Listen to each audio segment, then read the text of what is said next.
ये कहीं चलाई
ఫేస్ ఎక్స్ప్రెషన్ మార్చున్నా ఏం పెట్టడం.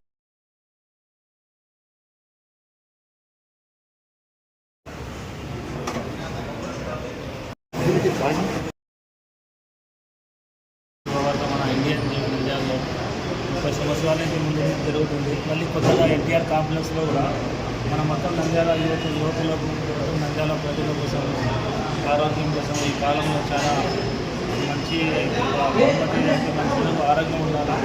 దానికోసమే మన అందరి ఆలోచించే తక్కువ ఫీజులోనే మన ఎన్టీఆర్ కాంప్లెక్స్లో ముందు నుంచి 30 సంవత్సరాల నుంచి జరుగుతున్నట్టు మళ్ళీ మనం కొత్త సామాన్లు పెట్టి మళ్ళీ అందరూ దాన్ని అందరూ మనం సహకరిస్తాం. ఈరోజు ఇండియన్ వెల్నెస్ జిమ్ అంటే మళ్ళీ అక్కడి నుంచి షిఫ్ట్ అయ్యి కొత్త సామాన్తో ఇక్కడ ఓపెనింగ్ చేయడం జరిగింది. ఇక్కడ అంతా మన రాజీవ్ భాయ్కి వాళ్ళ బ్రదర్స్కి ఉస్మాన్ కానీ అందరికీ ఆల్ ద బెస్ట్ ఉంది. ఎందుకంటే యువకులు చాలామంది వస్తున్నారు. ఎందుకంటే ఆరోగ్యం చాలా అంటే మనం అంతా కాన్సన్ట్రేషన్ చేసేది ఆరోగ్యం మీద. దానికోసం యువకులకు అందరికీ చెప్తున్నాను, మనం ఎంత పని చేస్తే కూడా ఆరోగ్యం కూడా మనం చాలా కాన్సన్ట్రేట్ చేయాలి. దానికోసం మళ్ళీ ఒక్కసారి వీళ్ళంతా బ్రదర్స్ అందరికీ నేను అదే ఆల్ ద బెస్ట్ అంటాను. ఇట్లాంటి ఇంకా 2-3 మీరు జిమ్లు నంద్యాలలో పెట్టాలని కోరుకుంటూ సెలవు తీసుకున్నాను. Thank you.